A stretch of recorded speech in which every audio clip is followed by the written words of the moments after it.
O vídeo de hoje é para os papais e mamães que ainda têm bebês, filhos pequenos que usam fralda. A gente vai falar sobre uma das lesões de peles mais comuns nessa fase, que é a dermatite de fraldas. Por que ela acontece, como prevenir, então, os cuidados do dia a dia, e a gente também vai falar bases gerais sobre o tratamento. Quando a dermatite de fralda acontece, a lesão aguda dela, a região ela fica vermelha, inchada e pode até formar umas bolinhas de água no local. Quando ela vai acontecendo várias vezes, ou seja, a lesão vai cronificando, a pele ela pode ficando mais grossa, áspera e até mudando de cor, escurecendo, por exemplo. E uma coisa importante é que, na verdade, a dermatite de fralda ela pode ser causada por várias doenças diferentes, que muitas vezes também vão ter tratamentos diferentes. A mais comum delas a gente chama de dermatite de contato irritativa. Ela ocorre porque a urina e as fezes, especialmente as fezes líquidas, são agentes irritantes na pele que ainda é sensível do bebê. E muitas vezes, a troca de fraldas, por exemplo, não sendo tão frequentes, essa região ela fica muito tempo em contato com a urina e com as fezes, ainda mais com a oclusão pela fralda, isso vai predispondo com que haja uma irritação. E isso pode acontecer em qualquer bebê, mas principalmente se aquela pele já está sensível por causa de alguma outra coisa. Então, por exemplo, quando limpa a região com agentes muito abrasivos, com sabonetes perfumados, ficar esfregando muito a região, tudo isso vai deixar aquela pele mais sensível ainda. Então, mais facilmente ela vai irritar entrando em contato com a urina e com as fezes. E uma das dicas de que aquela dermatite de fralda se trata de uma dermatite de contato irritativa é que as dobras geralmente são poupadas, porque são regiões que não entram em contato com essas substâncias irritantes. E o que pode ajudar a tratar e prevenir a dermatite de contato irritativa nessa região? Então é importante, assim, se o bebê fez xixi ou fez cocô, trocar a fralda imediatamente. Sempre que for limpar a região, usar agentes suaves, evitar produtos com muito perfume, proteger a região com hidratantes à base de petrolato e também usar cremes de barreira com óxido de zinco são essenciais, pois eles vão funcionar como uma barreira entre a urina, as fezes e a pele do bebê. E quando a lesão ela é muito exuberante, é importante que ela seja tratada com o médico, com o pediatra ou com o dermatologista. É muito comum a gente ver vendendo na farmácia alguns cremes como tratamento da dermatite de fraldas que tem um tudão, que eu falo. Então, que tem antibiótico, que tem corticoide, que tem antifúngico. O que acontece é que aquela pele já está sensibilizada. E se a gente vai colocando um monte de remédio na região, sem saber muito por que a gente está dando, a gente acaba piorando a situação. Então, a dermatite de contato irritativa, quando o médico diagnosticar, ele provavelmente vai tratar com corticoides.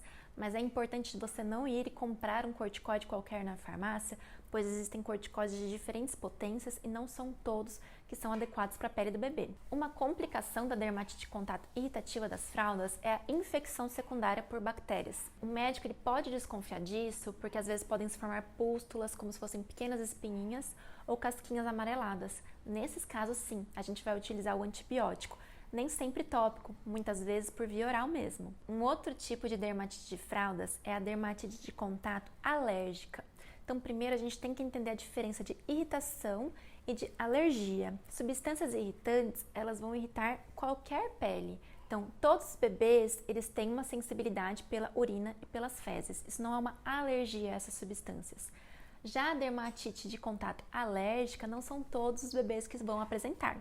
Algumas pessoas têm alergia a determinadas substâncias e outras pessoas não. Então essa dermatite de contato, ela é frequente, mas é menos comum que a irritação. E ela acontece principalmente por fragrâncias, então cremes perfumados, agentes de limpeza perfumados, uso de amaciantes, produtos químicos no geral. Já uma outra causa de dermatite de fraldas é a candidíase, que é uma infecção fúngica do local, que aí sim o médico desconfiando vai tratar com antifúngicos. Uma das pistas para o médico desconfiar são algumas lesões esbranquiçadas e também o que a gente fala de pápulas satélites, bolinhas que não ficam bem na região das fraldas, mas que ficam próximas dessa região, indicando a infecção por fungo. Além disso, a candidíase não costuma poupar as dobras, elas geralmente são acometidas. Lembrando que com a irritação pela urina e pelas fezes, as dobras são poupadas por não estarem em contato com essas substâncias. Um dos fatores que mais faz com que ela aconteça é o uso daquelas pomadas que tem um monte de coisa ou o uso prolongado de corticoides sem uma orientação médica.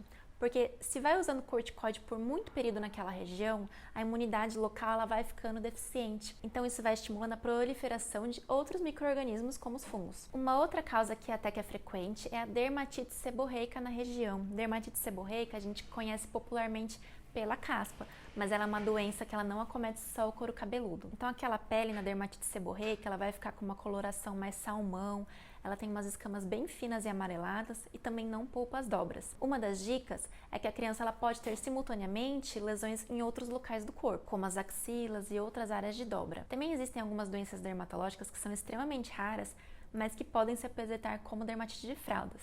São algumas doenças com nomes complicados. Por exemplo, tem uma que chama histiocytose, que é uma doença que é causada pelo próprio organismo atacando a região da pele. Outra delas é a acrodermatite enteropática, que é uma lesão causada por uma deficiência no metabolismo do zinco no organismo. Não que vocês precisem saber o nome de todas essas doenças, mas é importante vocês terem esse conhecimento para saber que não é tudo a mesma coisa, são doenças diferentes, os tratamentos vão ser diferentes. E é importante vocês terem aquele cuidado diário para evitar essas dermatites, mas caso elas aconteçam, é importante procurar por uma ajuda médica para ter o melhor tratamento e não prejudicar o bebê. Então me contem aqui, mamães e papais, se vocês sabiam que dermatite de fraldas na verdade podia ser tantas coisas assim. Me contem se vocês costumam ter isso nos bebês de vocês, quais os cuidados que vocês têm no dia a dia para evitar isso. Também qualquer outras dúvidas é só me falarem aqui nos comentários.